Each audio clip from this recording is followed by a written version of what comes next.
Hello everybody, Triggrhappy here, and today we're taking a neon-soaked trip back to one of gaming's most legendary years, 1981. Imagine the arcade, the smell of popcorn, the symphony of bleeps and bloops and pockets full of quarters. This was the golden age, when giants were born and legends forged in 8-bit glory. Today I'm counting down my top 5 arcade games from 1981, games that devoured our allowances and shaped the future of gaming. These aren't just games, they're pixelated pieces of history, still glowing in our memories. Grab your joystick and get ready for a nostalgia overload. This is my blast from the past. Top arcade games of 1981. Number 5 is Frogger, a game that's simple in concept but devilishly tough in execution. You're a frog. You want to get home. That's the pitch. But between you and safety, a deadly highway and a treacherous river.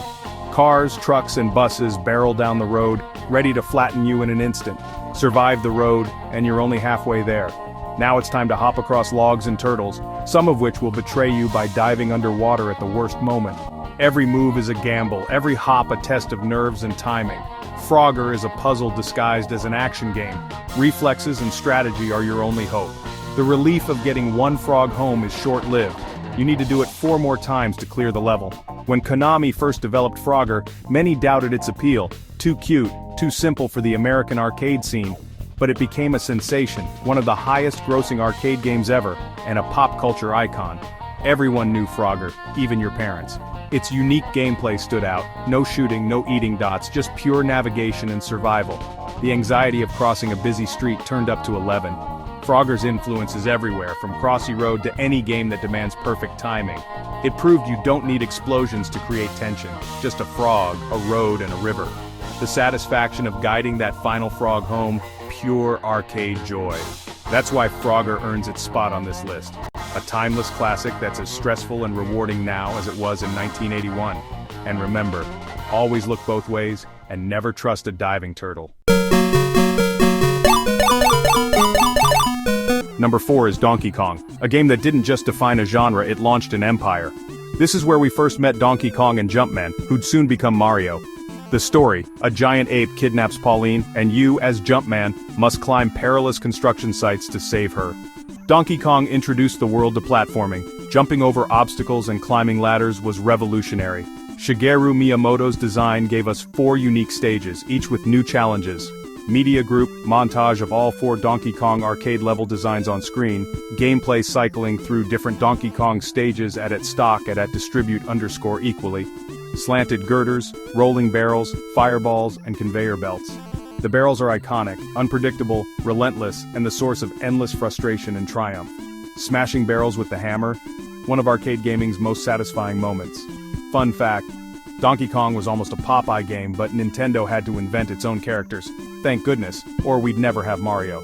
Donkey Kong's commercial success was massive. Over 60,000 cabinets sold in the US, saving Nintendo and paving the way for the NES, Super Mario Bros., and more. It set the template for platformers. Media group Donkey Kong, arcade screen showing boss battle with Donkey Kong, group of players discussing level differences at arcade machine at its stock at distribute_equally distinct levels, boss battles, and character-driven stories. For the first time, you weren't just a ship or a tank. You were a hero with a mission. The game's progression felt meaningful. You conquered new challenges, not just harder versions of the same screen. Tight controls, high challenge, and brilliant design kept players coming back, quarter after quarter. Donkey Kong is more than a game. It's a turning point in gaming history. It gave us Mario, the platformer, and Nintendo's foundation. For its impact and addictive gameplay, Donkey Kong stands tall as a titan of 1981. At number 3, we're blasting off with Galaga, the fixed shooter perfected. If Space Invaders was the pioneer, Galaga was the stylish successor, adding flair and firepower. Developed by Namco, Galaga put you in the cockpit of a starship, facing off against insectoid aliens in mesmerizing, swirling formations. The aliens didn't just march, they dive-bombed, looped, and attacked from all angles, making every second unpredictable. The real genius? The dual fighter mechanic. Boss Galaga could capture your ship with a tractor beam, shoot it down, and you get your ship back, doubling your firepower. Suddenly, you're a force to be reckoned with, laying down a wall of lasers. This risk-reward system added a new layer of strategy. Do you sacrifice a ship for the chance at double firepower? Challenging stages broke up the action, testing your aim and offering big bonuses. Galaga was a critical and commercial hit, known for its just one more game appeal. Its controls were tight, the challenge perfectly tuned, and the sound design instantly recognizable. Galaga's influence is everywhere, and it's been ported to nearly every console. It's the quintessential, easy-to-learn, hard-to-master arcade experience. Galaga took a simple concept, one ship versus an alien horde, and polished it to perfection.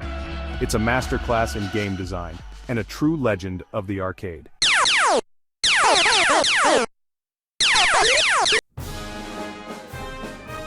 Number 2 puts you in the driver's seat.